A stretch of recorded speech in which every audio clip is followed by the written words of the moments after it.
All right. So Tanuja and I wanted to welcome everybody to Sales Quick Start ahead of time and have a little kickoff call to just kind of review the Google Classroom pre-work requirements and answer any questions that any of you had. I know that we've had some questions coming in we've been trying to keep up with through the Classroom or the Slack channel. So if you don't mind, wanted to kick it off and share my screen here. Let's see. All right. So has everybody had an opportunity to log into this Google Classroom platform? Yeah? Yep. Okay, great. Yep. I can drop a link to it in the stream here. Everybody should have been added. So I think we yesterday kind of took out all the people who weren't able to make this class. So I want to make sure that everybody's in there so that they can see everything. Any questions right off the bat about the classroom or the pre-work that anyone had? Everything's super easy. And I started working on the work, and then I think I realized I was like in day 2 or something and stopped, and so I don't know if I've done too much or if I didn't complete it or something. Yeah, so just a couple little things about the work.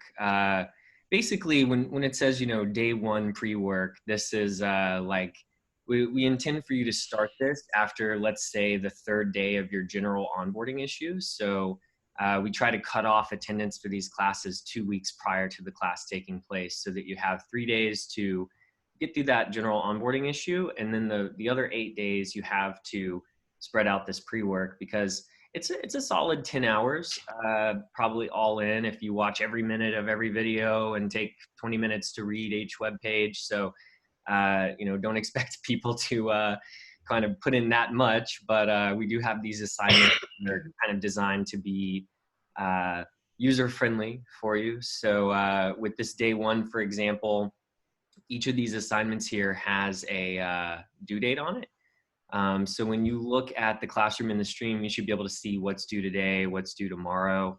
You should also be able to look on your Google Calendar and see the assignments up here at the top. So for example, looks like this is what we have for today.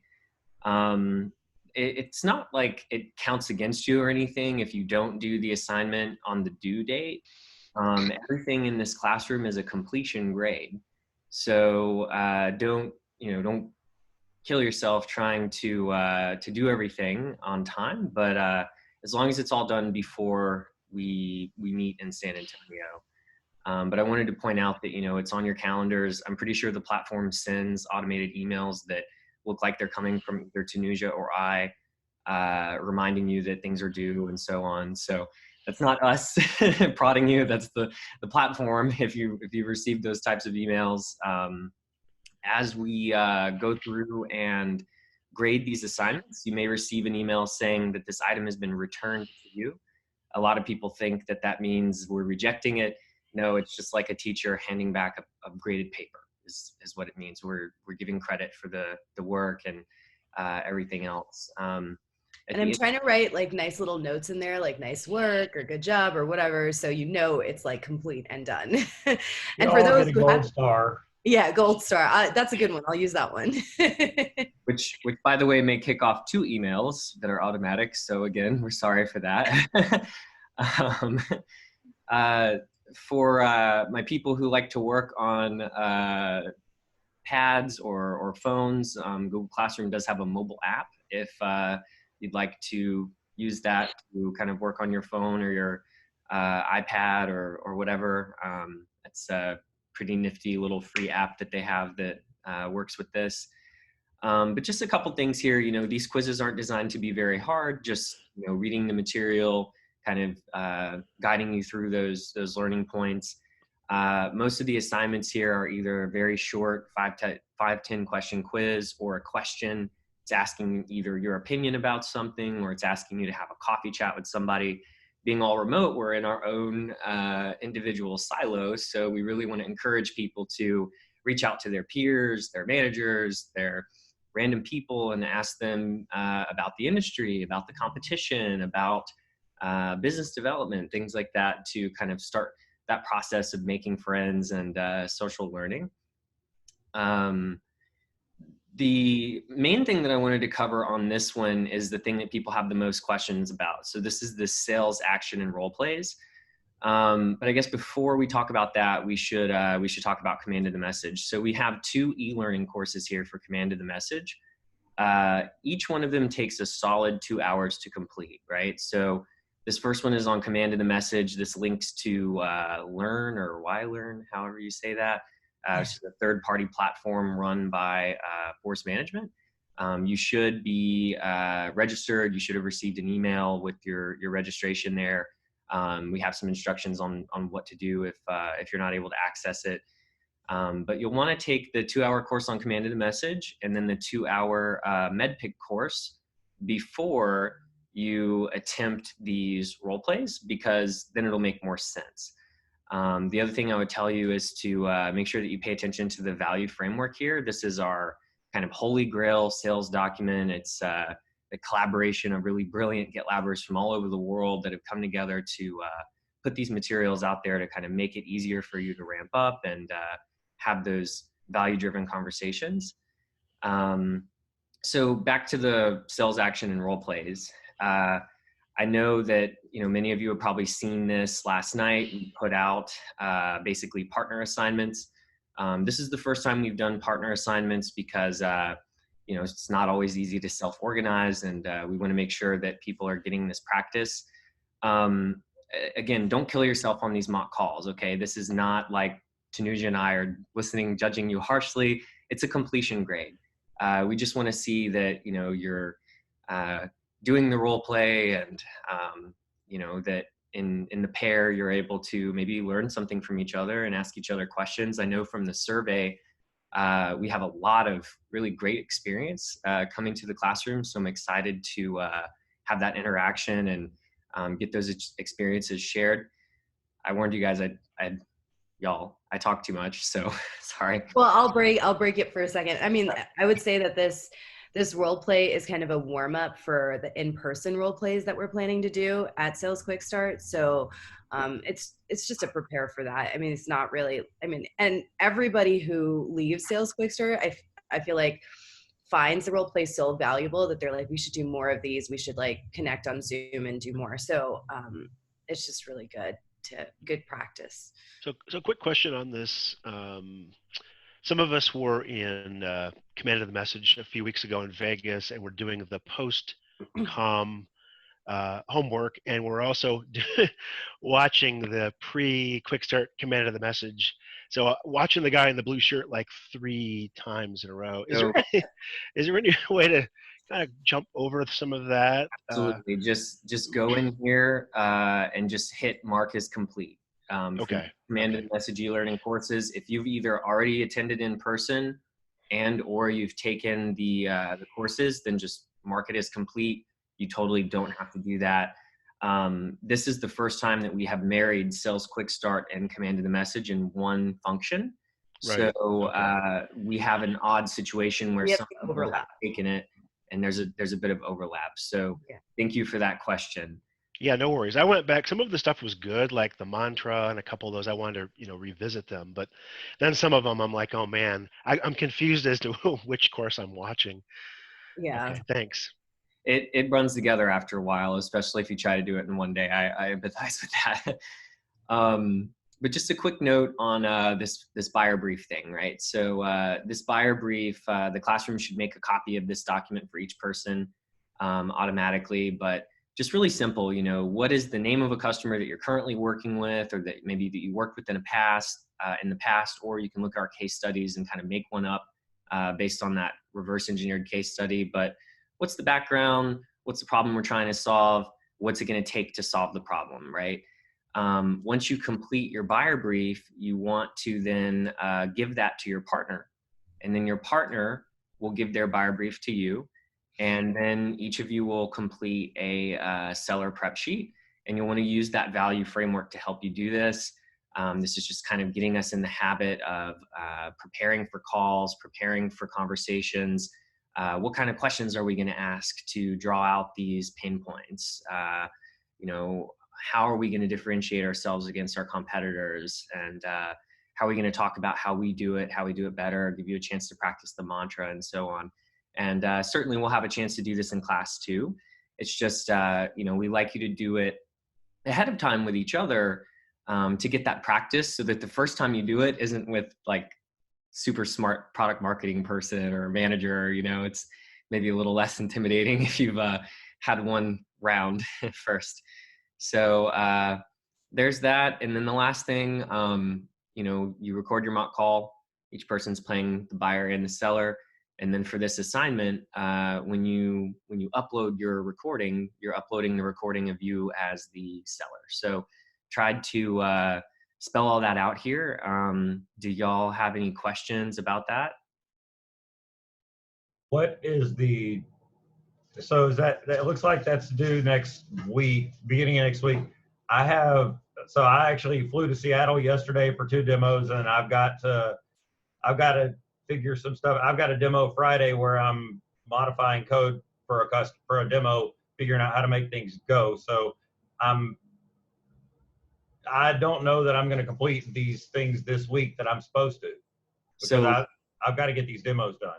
again, thank you for bringing that up. So like I said earlier, the due dates are suggestions to keep you on track, but absolutely the business comes first. Take care of the business first. You know, and you and your partner can do this later, or, you know, you can take the whole week to do it. Like I said, we just want it all done before we meet in person. So we put these due dates out there to pace people because we know the platform is sending those reminders and so on. It's sometimes like herding remote cats. So I hope that you understand, but it's totally fine. The business is first. Okay. Cool. Any other questions about that?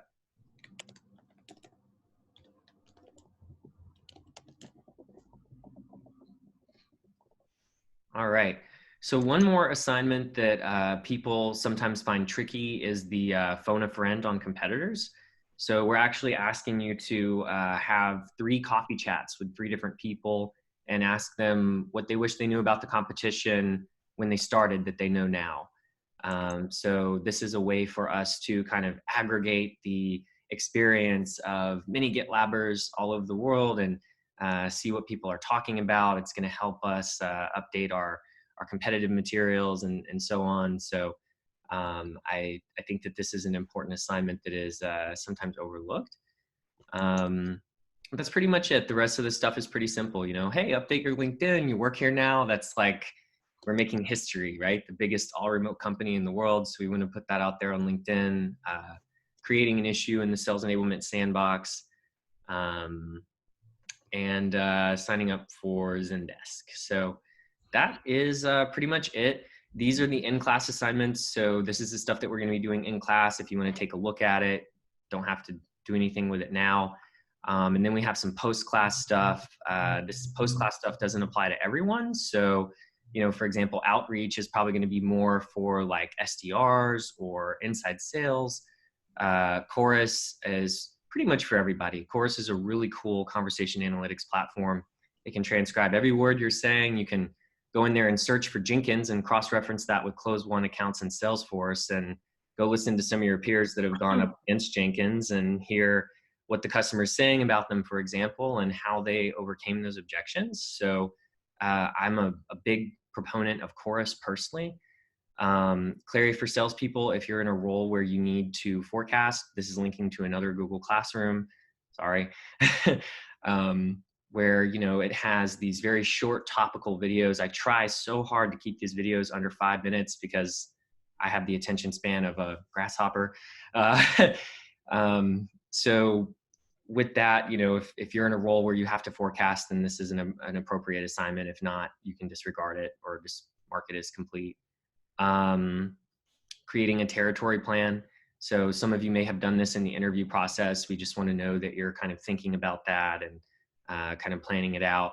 And these post-class assignments are typically due within 30 days after Sales Quick starts. So if we're ending on March 5th, we'll probably go in there and put due dates on this of August 5th, or maybe like 2 every week leading up April to, 5th. sorry, April 5th. 2 every week leading up to April 5th, just so that it's like paced out, so that on April 5th, you don't get 6 emails that say, this is all due. So, you know, if we pace it out, again, the due dates are not hard and fast. They're flexible. And that's pretty much it. I feel like we've gone through it. I have the teacher view here, but on your view right here where this create button is, you'll be able to see a thing that says view your work. And with that, you'll be able to see, you know, the assignments that you've turned in, the assignments that are due, the assignments that are missing, assignments that have been graded, so that you can kind of keep track of everything without having to click on each one of these. And last thing, these icons do change colors when you click on them. So another way to kind of keep track of where you are. But that's it. My spiel is over. Tanuja, did you have anything to add about logistics, plane routes, train I routes? have a few things. I don't know if we're going to get breakfast tacos, but I can put that in Libby's ear just in case. But I got some food allergies. So we got pine nuts, we got vegan, vegetarian, and we got gluten-free. If there's any other food restrictions or dietary restrictions that we need to know about, please message me or post in the San Antonio chat. And then I think most of y'all on this call have already sent me your flight details. All I'm concerned about is the time you're arriving in San Antonio on the 2nd, because we just want to make sure your room is going to be ready for you. So I think I pretty much have everyone's time here, but if you haven't for some reason sent me your time yet, just ping me and let me know. Trying to think if there's anything else. And if y'all have any questions, I'm gonna be off tomorrow and Friday and Monday and Tuesday. I'm gonna hopefully go skiing, depending on my little throat situation here. Nice. But if y'all need anything, I will still be answering Slacks. So I won't get to emails, but I'll definitely be on Slack. So feel free to ping me if you have any questions or comments or anything like that. Try to think if there's anything. I'll have a logistics document ready for y'all. The Friday, wow, my washer is doing something crazy out there. The Friday before we leave to San Antonio, I will have a logistics doc ready for you. So like information about like if we're gonna have a shuttle to the hotel, we probably won't. We'll probably just have y'all all take Ubers and stuff. And restaurants and addresses and phone numbers and all that stuff will be in that doc. So yeah, so if there's anything else in the meantime, just feel free to ping me. And I then have a quick question, actually. Yeah. And maybe I'm getting my eyes crossed, but I'm not seeing where like a list of completed assignments. Where did you say that was? Or do you have to go into the assignment? so if you click on the classwork tab and the top left here where this create button is on my screen, you should be able to see it says view your work. Yep. When you click on that, it has like your report card basically. Gotcha. Cool. Thank you. And then Tanuja, we have one meal that is provided by the company that we all go to, and then Yes. the day is you're on your own. Yeah, so on Monday night when y'all arrive, you will be on your own for everything, all meals. Tuesday, Wednesday, and Thursday, breakfast and lunch will be provided by GitLab. And then on Tuesday night, we'll do a team dinner. Like everybody will get together and we'll go to, I think we're doing a Mexican restaurant. And then Wednesday, Thursday's a travel day, so y'all have to go home. But Wednesday, y'all can have dinner on your own, explore. We encourage you to get together with your teammates and just kind of go hang out together. Maybe go see the Alamo or the rest of the Riverwalk or something like that. But yeah, just, you know, obviously we're covering it, you know, save your receipts, submit them and everything, but, you know, feel free to go have a dinner on your own so you can explore. All right. Thanks. I think that just about covers it. I guess last thing I just want to throw out there into the universe. I know a lot of you have been really active on commenting on the assignments and the collateral. Thank you so much. I everyone can contribute, and your feedback is super important. If you see a link that is broken or anything that, you know, maybe even better content, let us know, because this is a constant work in progress. So we're really excited to meet you all there. Did y'all have any more questions before we go? We're good. All righty. All right, we'll Thanks, give you that y'all. time back. Thanks so much, team. Can't wait to meet Thank you. you. Thank you. Thanks, John. Bye, Thanks, Jim. everyone. Yeah, Cheers. bye. Bye.